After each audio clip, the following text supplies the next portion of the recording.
Hello, this is Dr. Grace Liu, founder of the Gut Institute. Can you guys hear me okay? Let me know because I have ear pods in and we have a lot of lawn mowing going on outside. Let me know if you guys hear me and no problems. So today we are talking about cravings, especially after post-feasting eating. Some people's microbiomes might be a little out of whack from all the indulgences and alcohol and not working out as much. So hopefully you're back on track and feeling really good. And if you implemented some of our hacks and tips for the microbiome, please let me know what worked for you or what you had problems with, or what you found super awesome and like really helped you to navigate the holidays without problems. We have more feasting ahead of us. Yay! And if you guys are like me, just love to eat good food with good company and laugh a lot, we hope here at the Gut Institute, my staff and I really hope that you feel awesome during the holidays with a lot of energy, with minimal brain fog, body fat, fatigue issues, and minimal disruptions to how you feel and your health. So during the holiday season, we get sometimes a lot of cravings after eating foods that you don't normally consume, like high sugar foods, high alcohol drinks and beverages, dairy, eggnog, cheese, all the good stuff, right? And how do we navigate that if you're dealing with overcoming, having really success at getting over food allergies with our protocols or doing other things that have helped your health and our probiotics like Microbiome Mojo. You can pre-order because we're still out of stock, and Bifidum Maximus, check those out. They're on Amazon as well as our store. So how do you navigate that, and if you're dealing with certain things that have come up, some people don't eat a lot of sugar and then suddenly they're eating desserts and pies, pecan pie. Our tradition at my house is to make homemade blueberry pie with vanilla ice cream. And we did like full dairy, gluten-free blueberry pie. I should post up the recipe, but basically it's Martha Stewart's amazing butter recipe, pie recipe. So how do you deal with things if you have endless cravings after eating foods you don't normally eat? And where do the cravings come from? And how do you navigate that? So our cravings can come from a lot of things. Some people have reactive, roller coaster blood sugars. This can be a result of many things, hormone dysregulation, the lack of anabolic hormones, gut problems, of course, leaky gut, an imbalance between glucagon, the satiating hormone, with insulin, which puts energy into our muscles and our glycogen depots, our depots of carb storage. Many things can cause cravings. One of the biggest things I see in my clients is that we see all kinds of cravings for one, I'm Asian, there's like work cravings. Some people go crazy about getting work done, right? How many people do you guys know like that? Asians are like that. And then there's other cravings like sugar. Okay, like I'm drinking this awesome thing. It's kind of low carb. Some people, even though they may eat artificial sweetener or even long huang or, some stevia, their body may still have cravings for the carbs because it's a taste sensation here, but not happening down here, right? Non-caloric. And studies show that some of these sweeteners, even the good ones, they can cause some problems and even gut problems. They're antimicrobial and disrupt the gut.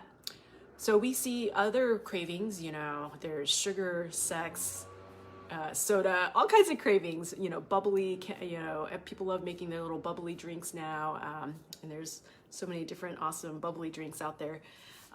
And cannabis and drugs and all kinds of stuff, right? Alcohol. What I found is there's a genetic component, which is partially affected by our gut flora. Did you know probiotics, like Lactobacillus rhamnosus, we have some of the highest strengths of Lactobacillus rhamnosus in the industry with our probiotics, and it's a huge maker of good GABA. GABA is our self-soothing neurotransmitter. How many of you guys have heard of GABA? And it's very in parallel with oxytocin, actually. And we can secrete it in our brain and then stored. You can take it as a supplement. Many things can increase it, but we may have a genetic component where not only is our flora not making enough GABA because either the microbiome is bankrupt, you don't have Lactobacillus rhamnosus and other species that are GABA producing fermenting and they make GABA, or you can have a GAD1 mutation. How many of you guys know that you have a GAD1 mutation? So with this variant, I have a little bit. These people tend to get addicted to things because from the behavior, they self-soothe that way, right? So they find different behaviors or drugs or substances or activities that self-soothe because they themselves, their neurotransmitters and their pathways don't support a really balanced level or a high enough level amount of GABA to bind their receptors. So someone asked, Sharon asked, how do you test for GAD1? It's very easy. You can go to 23andMe. They look at the different variants of it. And we look at how many are homozygous red, homozygous for a variant, or heterozygous. And when I do VIP one-on-one programs with clients, we go through these 23andMe. We put them through Sterling's app, which is like, I think $30, $35. And I can see the pages and where we have these variants. And it's really interesting, compared with also dopamine and other adrenaline variants that we look at. I'll ask someone like, hey, how was your college days or teenage days? Were you a raver? Were you addicted to cocaine and crack? And they're like, oh, how'd you know? Well, it's like all in the genetics. And they had to do all kinds of things in rehab, had a family, and let go of those addictions. But yet when we, assess their lifestyles and psychosocial, they're like completely addicted to other things like sugar or soda or porn or drugs or other drugs, like caffeine and alcohol, cannabis, or activities. Endurance athletes have huge GAD1 variants, like just red zones all over. Everything else is green. They're amazing athletes, human beings, and anatomy, physiology is amazing. But when you look at GAD1, that's why they can do what they do. And their other variants are also changed. A lot of our executive women, they also have MAO variants for MAO-A and B. That puts them at risk for cancer. This is the same receptor system that regulates our adrenaline. They have, they need high amounts of adrenaline, but then this system doesn't break down estrogen well, and then they get high estrogen levels, which leads to cancers for both men and women. So I love looking at this constellation of genetic variants. It can explain more, beyond what we see on the surface and what we see on gut testing. And how do you know if the microbiome's out of whack? Well, some of these people, they know how to persist in their behavior. They don't self-soothe, so they just keep going. You probably know these characteristics. They're often executives, physicians, lawyers, people who love to be in the trenches and just keep going, wrestlers, MMA fighters, of course, endurance athletes, and moms with who are super brainy and multitasking. So all types of characteristics can fall into this, this pattern. And there are some signs sometimes, but often there's not. So, when we look at surveys, we don't see anything show up, but then we do testing and it's like everything's out of whack. Adrenals are out of whack, hormones are out of whack, the gut is completely out of whack. Now, because there's a bit of a root issue with genetics, there's a little more work that sometimes has to get done. And it's really great when the person is more aware of brain fog or, how it feels, bloating signs, other things, hormone out of whack. And what we want to do is resurrect our ancestral balance of bacteria, all of them. I talked to you guys about Equilibrium. It's one of the few butyrate producing consortiums on the market. It's 115 species. Get it on our website. And it's an amazing one, helps mood. We didn't check GABA, but I'm sure there's GABA producers in here. But we hear so many people have better mood with Equilibrium, and they have their own in-house study that seems to show that as well.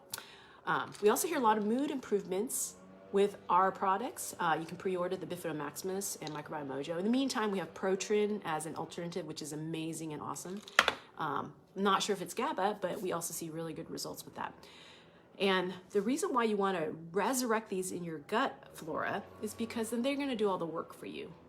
And as you learn more about yourself and your vagal nerve and how to calm, some of the people who with the GAD1 variant, they may not like it, but the best thing for the nervous system and regulation is calming exercises like yoga.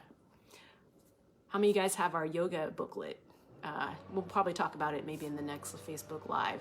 In the meantime, you could pick up your gut guide. We've been kind of talking about it. We have it on the website now. Check it out. My staff will post on that. Other reasons that the microbiome's out of whack, where there's maybe trouble sleeping, insomnia. That's why when people take a GABA supplement, they can feel better. There can be different behaviors, especially repetitive. So like OCD, anal retentive. I'm a pharmacist, so we're really anal retentive and go over a lot of details. Brain fog, of course, bloating, any kind of IBS, IBD. Those are definitely signs. But a lot of people have subclinical silent gut signs, and it's best to do a test. Test, don't guess. And if it ties in with some kind of chronic condition that you want to help get rid of, like skin or mood or more focus, more endurance, more muscle building, more performance in the gym or your athletic event, let us know. We would love to help you out with that. So what else can you do to have these critters that are GABA producing and know that they're working for you? Looking at adrenals. That is really key. So check out the gut guide. There's a lot of things you can do for your adrenal glands. Here in our series, we've been talking about some of them. Do you guys remember which ones and which ones have been working for you? I don't have the bottle, but we have Dragon Mojo. We still have our bundle. The price has gone up since Black Friday. Nano Mojo. And then in terms of lifestyles, it's, getting plenty of sleep, exercising 10,000 steps a day. How many of you get 5 miles, 10,000 steps a day? HIIT is awesome. I love HIIT. Probably we need 5 or 10 minutes at least minimum per week at the minimum, right? But we do need a threshold of oxygen aerobic activity.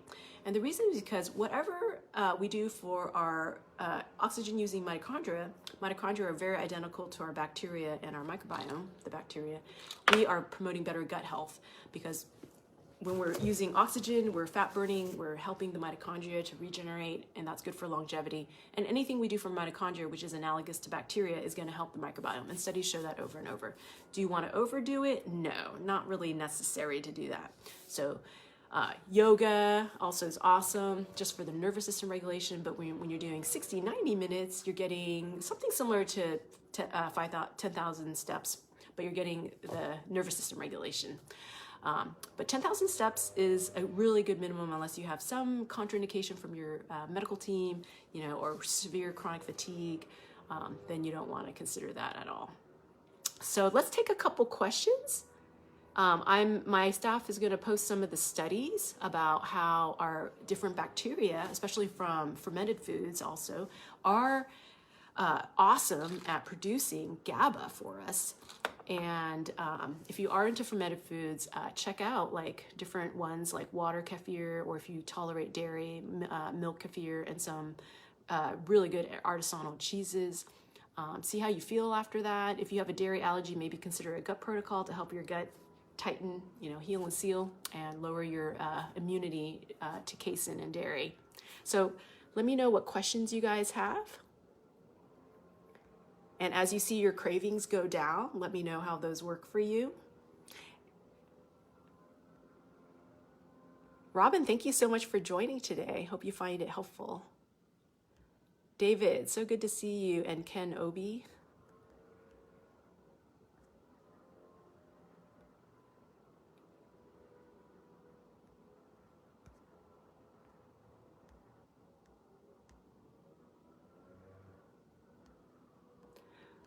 So maybe you guys are wondering, sometimes even pathogens can make GABA. And that's the way pathogenic flora, which we detect on testing, OAT testing, organic acid testing, and stool GI map testing. This is how we detect some of these. Pathogens have also hijacked, the ability to make GABA, because if you can get them to self-soothe, they'll continue the activity, because it's usually not great eating sugar and other foods that feed pathogens. Pathogens love simple carbs and sugar, and it doesn't serve the human. You get this spike of GABA, temporary improvement of like feeling good, right? And then it crashes. And so it makes them go into this vicious cycle, right?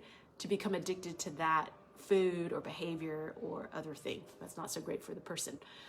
And we can circumvent that. So we hear all the time when people do our protocols, our 4 phases, as we recolonize with good flora and replace pathogens. We're not going to get rid of them or eradicate them. We're just going to be lowering the burden and replace them, recolonize with good flora. These are our wealth. This is our wealth.